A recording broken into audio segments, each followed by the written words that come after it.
इनको दे दिया गया, तो देख रहा है यहीं से यार, इनको दे दिया गया।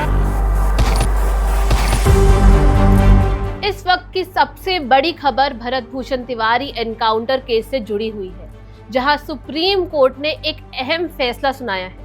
भरत भूषण तिवारी एनकाउंटर मामले में सुप्रीम कोर्ट से बड़ा फैसला आया है। सीबीआई जांच की मांग पर फिलहाल सुप्रीम कोर्ट ने सुनवाई से इनकार कर दिया है। अदालत ने साफ कहा है, पहले पटना हाई कोर्ट जाइए, वहीं इस मामले की बेहतर निगरानी हो रही है।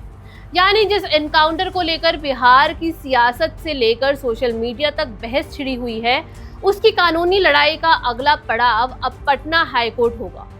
आइए आपको विस्तार से बताते हैं कि अदालत में क्या हुआ, याचिका में क्या मांग की गई थी और अब इस पूरे मामले में आगे क्या होने वाला है। नमस्कार, मैं हूं विशाखा शर्मा और आप देख रहे हैं वन इंडिया हिंदी। दरअसल वकील विशाल तिवारी ने सुप्रीम कोर्ट में एक जनहित याचिका दाखिल की थी। इस याचिका में मांग की गई थी कि भरत भूषण तिवारी की मौत की जांच किसी स्वतंत्र एजेंसी यानी सीबीआई से कराई जाए। वैकल्पिक तौर पर यह भी मांग रखी गई कि सुप्रीम कोर्ट के किसी पूर्व न्यायाधीश की अध्यक्षता में एक स्वतंत्र विशेषज्ञ समिति गठित कर पूरे मामले की निष्पक्ष जांच कराई जाए। याचिकाकर्ता का कहना था कि हाल के वर्षों में देश के अलग अलग राज्यों में कथित एनकाउंटर के मामलों को लेकर लगातार सवाल उठते रहे हैं। ऐसे मामलों में निष्पक्ष और पारदर्शी जांच होना बेहद जरूरी है, ताकि जनता का न्याय व्यवस्था पर भरोसा बना रहे। उनका ये भी कहना था कि ये केवल एक व्यक्ति का मामला नहीं, बल्कि व्यापक जनहित का विषय है। मंगलवार को इस मामले की सुनवाई जस्टिस एम सुंदरेश और जस्टिस शील नागू की बेंच के सामने हुई। सुनवाई शुरू होते ही अदालत ने याचिकाकर्ता से पूछा कि जब ये मामला बिहार से जुड़ा हुआ है तो सीधे सुप्रीम कोर्ट आने की क्या जरूरत थी, पहले पटना हाई कोर्ट का रुख क्यों नहीं किया गया। याचिकाकर्ता ने अदालत को बताया कि सुप्रीम कोर्ट पहले भी गिरफ्तारी, पुलिस कार्रवाई और नागरिक अधिकारों से जुड़े मामलों में महत्वपूर्ण दिशा निर्देश जारी कर चुका है, इसीलिए उन्होंने सीधे सर्वोच्च अदालत का दरवाजा खटखटाया है। उनका कहना था कि कथित एनकाउंटर के बढ़ते मामलों को देखते हुए इस मुद्दे पर शीर्ष अदालत का हस्तक्षेप जरूरी है। हालांकि सुप्रीम कोर्ट इस दलील से सहमत नहीं हुआ। अदालत ने पूछा कि इस मामले में याचिकाकर्ता की कानूनी हैसियत क्या है। जब जवाब मिला कि याचिका जनहित में दाखिल की गई है, तो अदालत ने स्पष्ट कर दिया कि वो इस पीआईएल पर सुनवाई नहीं करेगी। कोर्ट ने ये जरूर कहा कि याचिकाकर्ता चाहे तो पटना हाई कोर्ट जा सकते हैं और वो अपनी मांग रख सकते हैं। इतना ही नहीं, सुप्रीम कोर्ट ने ये भी कहा कि पीड़ित परिवार पहले से ही पटना हाई कोर्ट में कानूनी लड़ाई लड़ रहा है। अदालत के मुताबिक फिलहाल हाई कोर्ट इस पूरे मामले की बेहतर तरीके से निगरानी कर रहा है, इसलिए पहले वहीं कानूनी प्रक्रिया पूरी होने दी जानी चाहिए।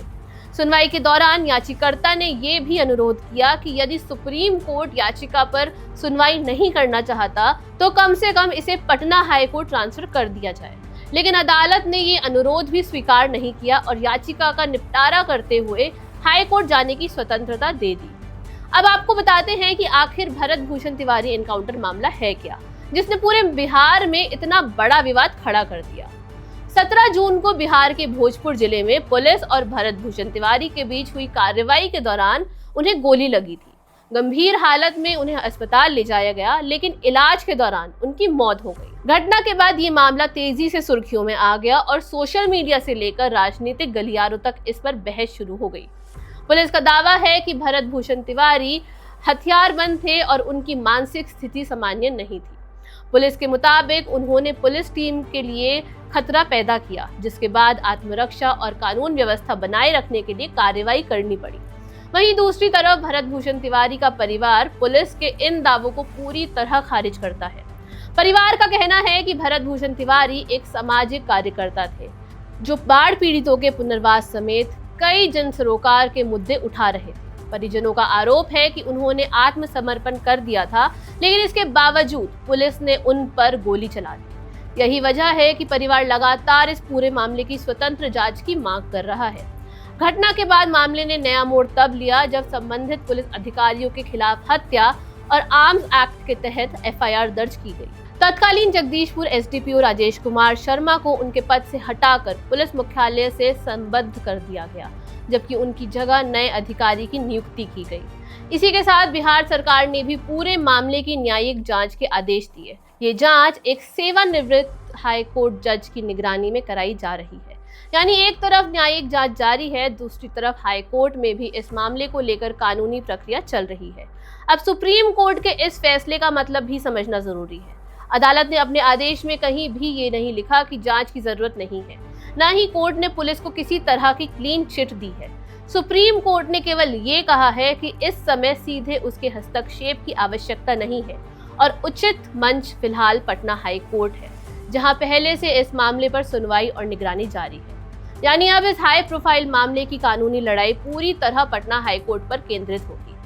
वहीं ये भी देखना होगा कि न्यायिक जांच में क्या क्या तथ्य सामने आते हैं और हाई कोर्ट आगे इस मामले में क्या निर्देश देता है। फिलहाल सबसे बड़ा अपडेट यही है कि भरत भूषण तिवारी एनकाउंटर मामले में सीबीआई जांच की मांग पर सुप्रीम कोर्ट ने सुनवाई से इनकार कर दिया है और याचिकाकर्ता को पटना हाई कोर्ट जाने की सलाह दी है। अब सबकी नजरें हाई कोर्ट की अगली सुनवाई और न्यायिक जांच की रिपोर्ट पर टिकी है। क्या इस मामले में कोई नया मोड़ आएगा या मौजूदा जांच ही आगे का रास्ता तय करेगी? इसका जवाब आने वाले दिनों में मिलेगा। आपकी क्या राय है?